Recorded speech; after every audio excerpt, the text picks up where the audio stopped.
Bismillahirrahmanirrahim. Alhamdulillah wa salatu wa salamu ala rasulillah wa ala alihi wa sahbihi wa mawala. Бүткіл алам жаратқан, дүйді ақыретін есі болған зат Алла Тағала чексіз мақтаулар болсын. Жанағын ең сүйікті елшісі пайғамбарымыз Мұхаммад алейхиссаламға Аллахтың салам жана салауаттары болсын. Урматтуу мұсылман бір туғандар, сіздермененки болған чейінгі сабақтарымызда ошол жума намазы бойынша айтып өткен элек, ошол жума намазының адептері бойынша дағы, ошол жума намазы іште атқарыла тұрған амалдар бойынша дағы эми, ошол жума күні болған учурда жума намазға қандай көңіл бурушубуз керек, қандай адеп менен барышыбыз керек. Үйүбүздөн чыгып жатқандан баштап көчөдө басып баратканга чейин, мешіттин ичине киргенге чейин, ошону менен биргеликте мешіттин ичиндеги адамдар менен чогуу олтурганда дагы, жума намазы бүтүп мешіттен кайтканда дагы кандай адеп менен барып, кандай адеп менен кайтыш керек. Ошол боюнча дагы урматтуу туугандар, азыркы сабагыбызда бир аз болсо дагы сөз кылабыз, урматтуу бир тууганым. Ошондуктан баардыгыбызга жараткан Алла Таалам ошол жума намаздарыбызды толук, так, туура аятта, хадисте буйрулгандай окуганга тауфик берсин, мүмкүнчүлүк берсин. Анда ушул аятта, хадистерге келе турган болсок, эң эле биринчи кезекте урматтуу бир тууганым, жуманын адептеринен жумага чыгыштын алдын бул сүннөт болуп эсептелет, гусул алып жуунуп чыгыштык. Албетте мечитке барган учурда мечитте ал жерде адам көп болот. Мечит албетте коомдук жай, урматтуу туугандар. Коомдук жайда ар бир адам өзүнүн этикасын сактап, ошол коомдук жерге барганда башка бирөөлөргө зыян бербесин, балким тартиптүү, адеп ахлактуу болуп башка бирөөлөргө үлгү болуп кайта турган болсо, ушул адамдын чыныгы, адамгерчиликтүү кулк мүнөзү болуп эсептелет, урматтуу туугандар. Эң эле биринчи кезекте барган жерде эмне кылыш керек? Адам жумага барган учурда гусул алып чыгыш керек. Анткени эгерде кайсы бир инсан гусул албастан эле же болсо бир жыттанган абалда бир бара турган болсо, ал жакта көптөгөн адамдарга зыян берип коюшу мүмкүн. Ошондуктан башка бирөөлөргө зыян бербестен, балким ошол башка бирөөлөргө пайда жеткизгенге аракет кылышыбыз керек. Пайгамбарыбыз алейхиссалам айтат: "Инна хаза яуму айдин жаалаху Аллаху лил муслимин." Чындыгында бул жума күнү дейт. Жума күнү бул майрам күнү. Алла Таала бул күндү мусулмандар үчүн берди дейт. Фаман жаа илал жумаа фалияхтасил. Кимде ким жумага келе турган болсо, анда гусул алсын. Ва ин кана тибун фалямасса минху ва алейкум биссивак. Эгерде гусул алсын, гусул алгандан кийин эгер атыры бар боло турган болсо дейт, анда мына ошо атырынан дагы себинсин, сүртүнсүн дейт Пайгамбарыбыз алейхиссалам.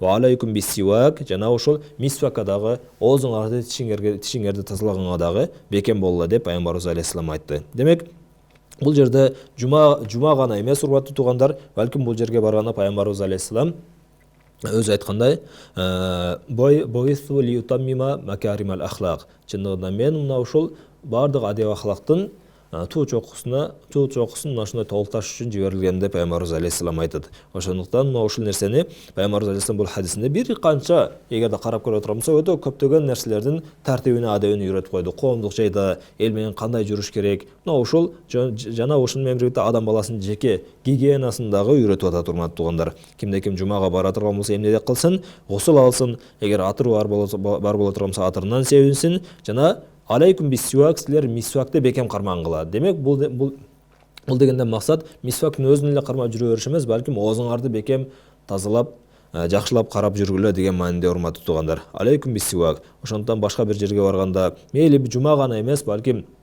башка бирөөлөр менен жолукканы барасызбы, же болсо бир чайканага чай ичкени барасызбы, же болсо жумушта жүрөсүзбү? Демек, ушул нерселерди сакташыбыз керек, урматтуу бир тууганым. Бизден башка бирөөгө жаман бир жагымсыз нерсе барбасын. Андан кийинки адептердин бирөөсү жумага эртерээк баруу, урматтуу туугандар. Жумага эртерээк барсак, ушул нерседе сөзсүз түрдө көптөгөн ушундай сооптор бар. Ушул боюнча да хадистерге келе турган болсок, Азирет Абу Хурайра разияллаху анху айтат: Пайгамбарыбыз саллаллаху алейхи вассалам айтты дейт: "Ман ихтасара яумал жумати гуслал жанаба." Кимде ким жума күнү гусул алып бара турган болсо дейт, "Сумма раха фис саатил ула." Ушул жунуптук абалында кандай гусул алган болсо, мына ошондой гусул алып, кийин эң алгачкы убакытта жумага бара турган болсо дейт, "Факаннама карраба баданадан." Эгерде эң биринчи бара турган болсо, анда бул инсан кудум эле бир төөнү Кудайдын жолуга садака кылгандай сооп алат дейт. Оман раха фи саати санияти. Кимде ким екінші уақытта бара тұрған болса дейді, екінші болып бара тұрған болса, фәкәннама қарраба бақаратан, анда бұл адам құдымелі бір ойды Құдайдың жолында садақа қылғандай сауап алады дейді. Оман раха фи саати салиса. Кимде ким ушул үшінші уақыт, үшінші болып бара тұрған болса дейді, фәкәннама қарраба кәбшан ақран. Кудум эле бул инсан дейт, үчүнчү болуп барган инсан эмне болот экен? Бул инсан кудум эле ошол бир мүйүздүү кочкорду Кудайдын жолунда садака кылгандай сооп алат. Оман раха фи саати рабия. Кимде ким 4-чү болуп жума намазга бара турган болсо, факааннама карраба даджажатан, анда бул инсан бир тоокту Кудайдын жолунда садака кылгандай сооп алат дейт. Оман раха фи саати хамиса. Кимде ким 5-чи болуп жума намазга бара турган болсо, факааннама карраба байдотан, анда бул инсан деді, бұл 5-чі болып барған адам кудум эле бир жумуртканы Кудайдын жолунда садака кылгандай сооп алат деп пайгамбарыбыз алейхиссалам айтты. Файда харажал имам. Качан имам эми минбарга хутба окуганы чыкканда дейт, хадаратул малаикату ястамиуна зикра муттафакун алейх.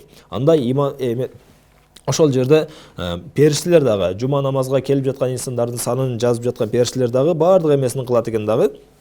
Китептерин жыйыштырып, анда периштелер дагы катышат. Ястамиуна зикр, анда ошол жердеги имамдын хутбасын айтып, периштелер дагы чогулат деп пайгамбарыбыз алейхиссалам айткан, урматтуу туугандар. Демек, мына ушул жума намазын биздин руханий алам, көзгө көрүнбөгөн алам, сооп, күнөө деген бизге билинбегени менен, балким мына ушул нерселердин бардыгынын акыйкатын, урматтуу туугандар, акыретке барганда билебиз. Акыретке барганда ким жакшы амал кылды, ким жаман амал кылды, ким жакшы адам эле, ким жаман адам эле, мүмкүн бул дүйнөдө бир адилетсиздик менен бир чечим чыгып калышы мүмкүн. Мүмкүн бул дүйнөдө бир зулум менен башка бирөөлөргө бир жакшы көрүнүп, бирок башка бирөөлөргө зулум кылган абалда бир жакшы адамдар дагы жаман болуп калып, же болсо жаман адамдар дагы жакшы адам болуп калышы мүмкүн бул дүйнөдө, урматтуу туугандар. А бирок акыретке барган учурда андай нерсе болбойт. Акыретке барган учурда кимде ким бир кыпындай жакшылык амал кылса дагы аны дагы көрөт дейт. Кимде ким бир кыпындай жаман амал кылса дагы аны көрөт дейт, урматтуу туугандар. Ошондон акыретке барганда биз эч качан шектенбешибиз керек. Биздин ар бир баскан кадамыбыз, мештикке карап басып койгон бир кадамыбызга дагы, урматтуу туугандар, Кудай Таалам ошол нерсеге бир даража берет. Мына ушундай жамандыктан кайтканыбызга дагы Кудай Таалам көптөгөн даражаларды берет. Албетте бу алияуму амал вала жаза. Бүгүн амал бар, бирок анын жазасы жок, урматтуу туугандар, сыйлыгы жок. Кудан жаза вала амал. Ал эми акыретке барган учурда жаза бар, амалдардын жазалары, мейли ал жакшы амал болсо жакшы жазалар болот, жаман амал болсо жаман жазалар.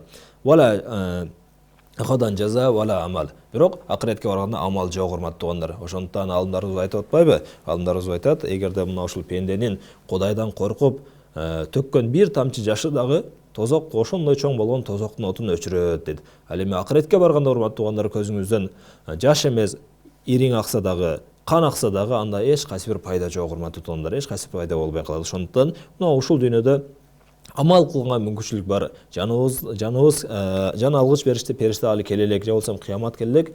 Ошол күнгө чейин, урматтуу туугандар, колубуздан келишинче мына ушундай жакшы амалдарды аткарып калайлы.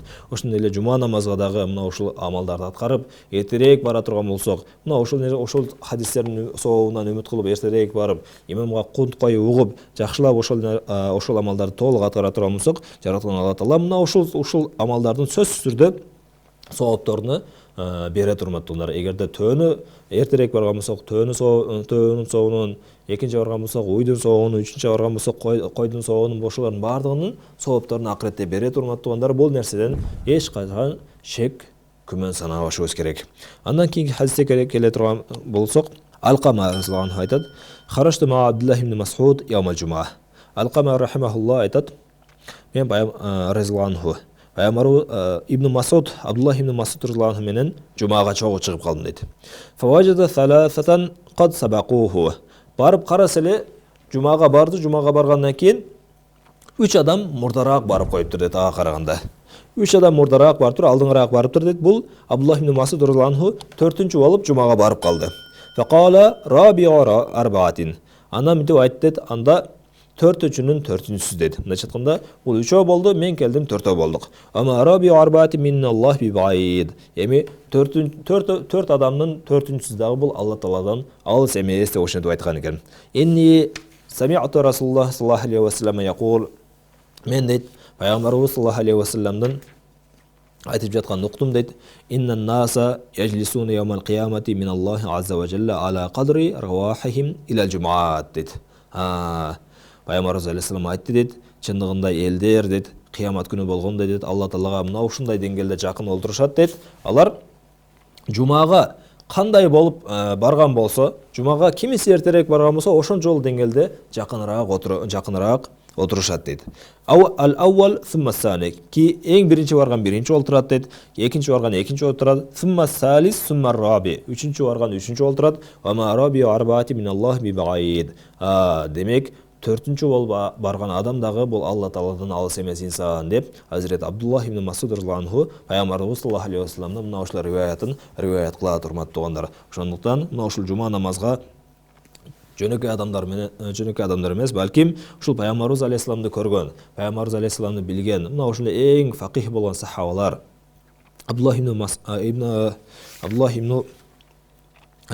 Масуд разияллаху анху, бул чоң бір имам, фихта өте чоң бір имам, урматтуу туугандар, өте чоң фақих, чоң бір алым болгон. Мына ушул киши дагы өзүнүн сахаба экендигине карабастан, өзүнүн чоң бір алым экендигине карабастан эмне болуп атат? Эртерээк жумага барайын деп, ушул 4-чү болуп жума намазга катышуучулардын арасына барып отуруп атат, урматтуу туугандар. Ошондуктан биз дагы ушул нерсеге аракет кылышыбыз керек. Биз дагы мына ушул жума намаз саат 1 болду, бирге чейин жарым саат азан айта, жарым саат баян болот, ага чейин деле жетишебиз деп ошентип жүрө бербестен, балким эртерээк аракет кылып, эртерээк намазга барсак, буюрса, иншалла мына ушул хадисте айтылгандай сооптор бизге дагы берилет, урматтуу туугандар. Андан кийинки жума намазга киргенден кийин имам хутба окуп жаткан учурда эмне кылышыбыз керек? Ошол учурда кандай адептер сакталат, урматтуу туугандар? Ошол боюнча дагы айтып кете турган болсок, жаа ражулун ятахатта риқабан наси яумал жумаа. Пайгамбарыбыз алейхиссалам хутба кылып жаткан учурда бир киши келип туруп, элдердин капталдарынан, далдарынан аттап депселеп өтүп жатты дейт. Пайгамбарыбыз алейхиссалам хутба кылып жатты дейт. Факала наби саллаллаху алейхи ва саллям, пайгамбарыбыз саллаллаху алейхи ва саллям айтты: "Ижлис факад азайта."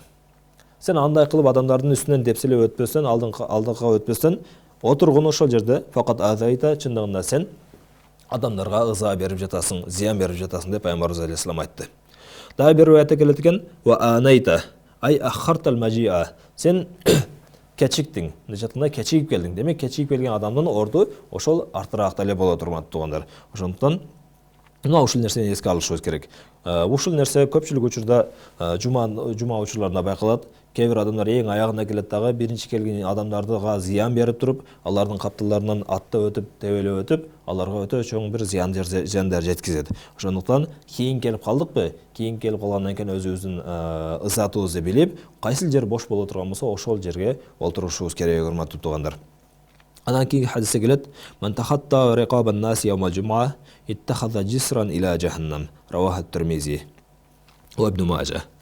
Кимде-ким Пайгамбарыбыз алейхиссалам айтты, кимде-ким ушул жума күнү элдердин далдарыны аттап өтө турган болсо дейт, анда бул адам тозоктон болгон бир көпүрөнү карманып алыптыр деп Пайгамбарыбыз алейхиссалам айткан экен. Демек, урматтуу туугандар, жумага барып жөн эле башка бирөөгө зыян берүү да бул арам болуп эсептелет. Андан кийинки хадиске келе турган болсок, "Иза култа ли сахибика яумал жумаа." Пайгамбарыбыз саллаллаху алейхи ва саллям айтты, качан сен ол имам яхтуб, имам хутба окуп жаткан учурда дейт, жаныңдагы шеригиң жөн эле бир иштерди кылып атса дагы дейт, ансит, сен ошол үн чыкпагын деп айттың дейт. Факат лагаута, ошентип ансит үн чыкпа деп айтып койсоң дагы, анда сен бир бош бекер иш кылдың деп Пайгамбарыбыз алейхиссалам айткан экен. Демек, урматтуу туугандар, бул биз хутбаны сөзсүз түрдө угушубуз керек. Хутбаны угуш бул милдеттүү, урматтуу туугандар, важип болот. Ошол себептен мына ушул имамдын хутбасын сөзсүз түрдө минбарга чыгып, айтып жаткан хутбасыны сөзсүз түрдө угушубуз керек. Мына ушул имам хутба окуп жаткан учурда жаныңдагы шеригиң тынч отурбастан башка бир нерселер менен алек болуп сүйлөсө дагы, ансит, үн чыкпа деп айтып койсоң дагы, эмне кылдың дейт Пайгамбарыбыз алейхиссалам? Эмне кылдың? Ошондо сен бош бир текке кетирген бир болбогон ишти кылдың деп Пайгамбарыбыз алейхиссалам айткан экен. Ошондон урматтуу туугандар, ар бир жерге барганда ошол жердин адептер болады. Ошондуктан ошол жерге барганда ошол кайсыл гана жер болбосун, кайсыл гана тармак болбосун, ошол жердеги адамдар менен, ошол жердеги жетекчилиги менен, же болбосо ошол жердеги жалпы элдик коомчулук менен жакшы мамиледе болуш керек. Жана ошол жерде кандай тартиптер бар болсо, кандай мыйзамдар бар болсо, мына ошол тартипке, мыйзамга сөзсүз түрдө амал кылышыбыз керек, урматтуу туугандар. Ошондуктан жараткан Алла Таала баардыгыбызга мына ошол айтылган аяттар, хадистерге толук тактуура амал кылганга мүмкүнчүлүк берсин. Ассаламу алейкум ва рахматуллахи ва баракатух.